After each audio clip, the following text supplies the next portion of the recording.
ছোট্ট আরেকটি প্রসঙ্গ দিয়ে আজকে শেষ করব। সেনাবাহিনী এবং বাংলাদেশ কিভাবে ব্যাখ্যা করবেন? কারণ সেনাবাহিনী বিষয়টি গত দুদিন ধরে খুব আলোচনায় আসছে, সেই বিষয়টি আমি একটু জানতে চাই। জি জি, সেটাও আর একটা সংবেদনশীল একটা ইস্যু, যে আহ, বাংলাদেশের সেনাবাহিনী যে যে- যে কয়েকদিন আগে যে গণ অভ্যুত্থান হয়ে গেল, সেখানেও তারা একটা বড় ভূমিকা পালন করেছে। অর্থাৎ তারা যদি ভূমিকা পালন না করতো তাহলে হয়তোবা যে আগের যে সরকার, সেই সরকারের পতন হতো না। কারণ তারা যখন আহ, জনগণের পক্ষে এসে দাঁড়িয়েছে, ঘোষণা দিয়ে যে তারা জনগণের উপর আর গুলি ছুড়বে না, তখনই তো আসলে দৃশ্যপট পাল্টাতে শুরু করলো। সুতরাং সেনাবাহিনীর একটা ভূমিকা ভিতরে ভিতরে অবশ্যই আছে। এবং আরো তো নতুন নতুন খবর বেরিয়ে আসছে যে সেনাবাহিনী প্রাইমারিলি মানে প্রফেসর ইউনূসকেই তারা আহ, এ, প্রধান উপদেষ্টা হিসেবে সেইভাবে চায়নি। কারণ তাদের তাদের প্রশ্ন ছিল যে তিনি তো অতটা গ্রহণযোগ্য না বাংলাদেশে, কারণ তার বিরুদ্ধে কেস রয়েছে, তার বিরুদ্ধে বিভিন্ন ধরনের মামলা মোকদ্দমা রয়েছে, তার বাইরে কি আর কোনো লোক নেই?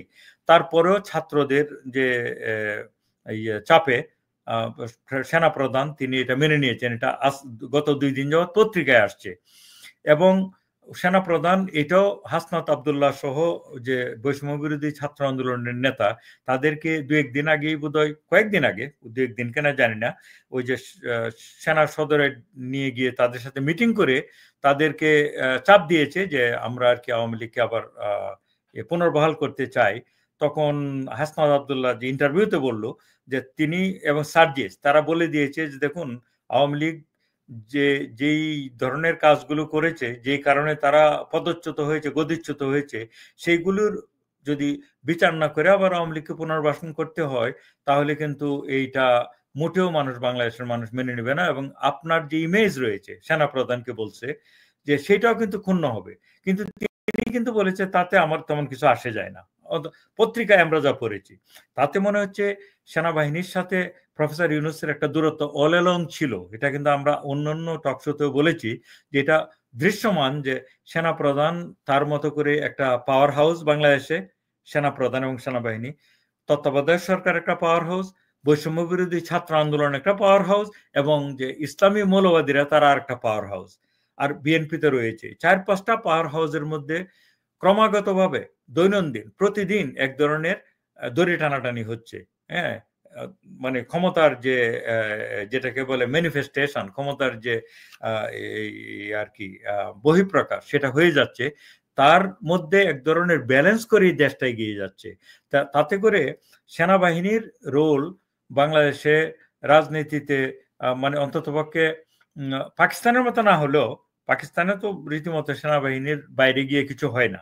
তবে সেনাবাহিনীর মানে সেনাবাহিনীকে আস্তায় না এনে বাংলাদেশে রাজনীতিতে টিকে থাকা, অর্থাৎ ইয়েতে আর কি ক্ষমতায় টিকে থাকা খুবই কঠিন কঠিন একটা ব্যাপার।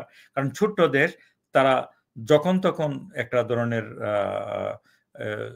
মানে শাসন পাল্টে দিতে পারে। ওরা অতীতে কয়েকবার এরকম করেছে। সুতরাং সেনাবাহিনীর সরাসরি ক্ষমতা নেবে কিনা জানি না, কারণ নিবে না এই জন্য যে তারা, যে জাতিসংঘ, তাদের প্রচুর একটা কন্টিনজেন্সি আছে, এবং জাতিসংঘ যদি তারা ক্ষমতা নেয় তাহলে সেনাবাহিনীকে বাংলাদেশের যে অংশগ্রহণ জাতিসংঘে, সেইটা হয়তো ক্ষুণ্ণ হবে। এটা তারা চায় না। সুতরাং আড়ালে থেকে সেনাবাহিনী ডেফিনেটলি একটা বড় রোল প্লে করবে। যেই দল কিংবা যেই মানে সরকার তাদের তাদের সাথে এক ধরনের সিঙ্কে এসে, সমতায় এসে, এক ধরনের বোঝাপড়া এসে রাজনীতি না করবে, তাদের পক্ষে রাজনীতি করাটা অনেকটাই কঠিন হয়ে যাবে। এবং এইটাই মনে হচ্ছে দৃশ্যত ইদানিং গত 1 সপ্তাহ ধরে যেটা হচ্ছে, যে প্রফেসর ইউনূসের উপর যেন সেনাবাহিনী পরোক্ষভাবে বলে দিচ্ছে যে তোমরা খুব ভালো কিছু করছো না, এবং তাড়াতাড়ি ইলেকশন বা এগুলির ব্যবস্থা করো। কারণ আপনার মনে আছে সেনাপ্রধান অনেকদিন আগে বলে দিয়েছিলেন যে 18 মাসের মধ্যে নির্বাচন হবে, তাই না?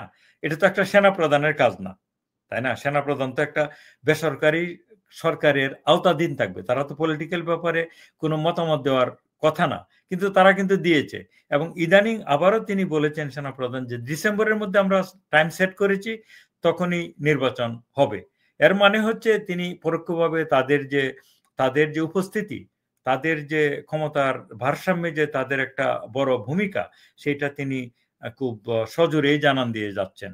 সুতরাং এটা দেখার ব্যাপার যে তারা প্রফেসর ইউনূস এবং সেনাবাহিনীর মধ্যে এই ভারসাম্যের খেলাটা কোথায় গিয়ে থামে। এটাকে সেনাবাহিনী খুব সুন্দর করে ব্যাখ্যা করেছেন, কিন্তু আমার একটি নিজের প্রশ্ন আছে, জি সম্পূরক প্রশ্ন। সেটি হচ্ছে, ভোটের জন্যই তো এত বড় গণ অভ্যুত্থান, জি জি আমরা যেভাবে বলি না কেন, কারণ গত সরকারের আমলের সবচেয়ে বড় অভিযোগটি হচ্ছে মানুষের ভোট দেওয়ার যে অধিকার, সেই জায়গাটি। তো সেই অধিকারটি যদি ক্ষুণ্ণ করা হয়, নির্বাচন যদি না দেওয়া হয়, তাহলে এই আন্দোলনের মানেটা কি? না না, নির্বাচন দেওয়া হবে না, এটা এই সরকারও বলেনি, কেউ বলেনি, সেনাবাহিনীও বলেনি, তত্ত্বাবধায়ক সরকার বলছে না নির্বাচন দেওয়া হবে না। নির্বাচন তো অবশ্যই দেওয়া হবে, এবং কখন দেওয়া হবে সেটা হচ্ছে ব্যাপার। এটা কি ডিসেম্বরের মধ্যে নাকি আগামী জুনের মধ্যে, তাই না? এবং নির্বাচনের আগে যে গণ অভ্যুত্থানের পর বৈষম্য বিরোধী ছাত্র আন্দোলন থেকে শুরু করে মানুষ যেটা চেয়েছিল যে যেন তেন নির্বাচন দিয়ে আবার একই ধরনের মানে ফেসিবাদ আবার ফেরত না আসুক। সুতরাং কিছু কিছু সংস্কারের প্রশ্ন এসেছিল, যে নির্বাচন কমিশনে কিছু সংস্কার নিয়ে আসা, প্রশাসনে কিছু সংস্কার নিয়ে আসা, সংবিধানে কিছু সংস্কার নিয়ে আসা, যাতে হচ্ছে বর্তমানে আমাদের যে প্রধানমন্ত্রী সাংবিধানিকভাবে অপরিসীম ক্ষমতার অধিকারী, অনেকগুলো অ্যামেন্ডমেন্টের মাধ্যমে এখানে এসছে। তো তারা এটা চাচ্ছে, আন্দোলনকারীরা এবং অনেক রাজনৈতিক দল। আপনি জানেন যে 5টা সংস্কার কমিশন করেছে, এর মধ্যে একটা নির্বাচন কমিশন, একটা হচ্ছে প্রশাসন, একটা সংবিধান, এরকম আরো কয়েকটা আর কি, তার পুলিশ। এগুলিতে কিছু সংস্কার যাতে আনা হয়, যাতে করে ক্ষমতা একটা ভারসাম্য আনা হয়। কিরকম ভারসাম্য? যে প্রেসিডেন্ট এবং প্রাইম মিনিস্টারের মধ্যে একটা ভারসাম্য থাকবে। যিনি প্রাইম মিনিস্টার হবেন তিনি দলীয় প্রধান হতে পারবেন না। প্রাইম মিনিস্টার যাতে 2 মেয়াদের বেশি একটানা ক্ষমতায় না থাকে, এরকম কিছু কিছু সংস্কার যদি সব রাজনৈতিক দলগুলো এক হয়, ঐক্যবদ্ধ হয়, ঐক্যমতে আসে, এবং সর্বশেষ যে কমিশনটা নাম দেওয়া হয়েছে ঐক্যমত কমিশন, অর্থাৎ যেখানে সমস্ত রাজনৈতিক দলগুলো বাংলাদেশের তাদের রিপোর্ট জমা দিচ্ছে, যেমন জামাতে ইসলামী অলরেডি জমা দিয়েছে, এলডিপি জমা দিয়েছে। রিপোর্টগুলো কি? যে 169টা সংস্কারের রেকমেন্ডেশন এসছে 5টা কমিশন থেকে। এই 169টা রেকমেন্ডেশনের মধ্যে কোন কোন রাজনৈতিক দল কয়টা রেকমেন্ডেশনের সাথে একমত, এটা প্রকাশ্যে যাতে তারা ঘোষণা দেয়। তাতে যেটা হবে, ইলেকশন হয়ে গেলে পরেও মানুষ তাদেরকে মানে অ্যাকাউন্টেবল করতে পারবে। তোমরা তো এই ব্যাপারগুলো একমত হয়েছিল, এখন কেন মানছ না? অন্তত এক ধরনের অ্যাকাউন্টেবিলিটি তৈরি করা। অর্থাৎ আমিও মনে করি নির্বাচন হওয়া উচিত, তবে কিছু কিছু সংস্কার প্রয়োজন, আদারওয়াইজ আমাদের যে লাও সেই পদ্ধতি গিয়ে আবার ঠেকবে। অবশ্যই। ডক্টর মোহাম্মদ খালিকুজ্জামান, অসংখ্য ধন্যবাদ এবং কৃতজ্ঞতা। উপসংহারে কি বলবেন আজকের মতো? উপসংহারে বলবো, বাংলাদেশটা খুবই একটা দুর্যোগপূর্ণ সময়ের ভিতর দিয়ে যাচ্ছে। আমরা বাইরে যারা থাকি, দেশের ভিতরে যারা আছে, সবাইকেই আসলে একটু খুব সচেতন ভাবে জীবনযাপন করা প্রয়োজন। নিজের নিরাপত্তা নিজেদেরকেই মানে বিধান করা প্রয়োজন, যেহেতু সরকার এখনো সেইভাবে আমাদের নাগরিকদেরকে, বিশেষ করে মহিলা সম্প্রদায়কে নিরাপত্তা দিচ্ছে না। তবে আমি মনে করি যে সবাইকেই একটু ধৈর্য সহকারে যে যে সংস্কারের যে বিভিন্ন ইয়েগুলো, যে কমিশনের বিভিন্ন রিপোর্টগুলো, সেগুলোর ব্যাপারে সমস্ত রাজনৈতিক দলগুলো একটা ঐক্যমতে আসুক, এবং তাড়াতাড়ি একটা মানে স্বচ্ছ, নিরপেক্ষ এবং অংশগ্রহণমূলক নির্বাচন দিক, যেখানে যাদের বিরুদ্ধে কোনো ধরনের অভিযোগ নেই, কোনো অপরাধ যারা সংগঠিত করে নাই বাংলাদেশে, সেটা যেই দলেরই হোক, তারা সবাই যাতে সেই নির্বাচনে পার্টিসিপেট করে জনগণের রায়ে দেশটা আবার চালাতে পারে। অসংখ্য ধন্যবাদ এবং কৃতজ্ঞতা। ভালো থাকবেন।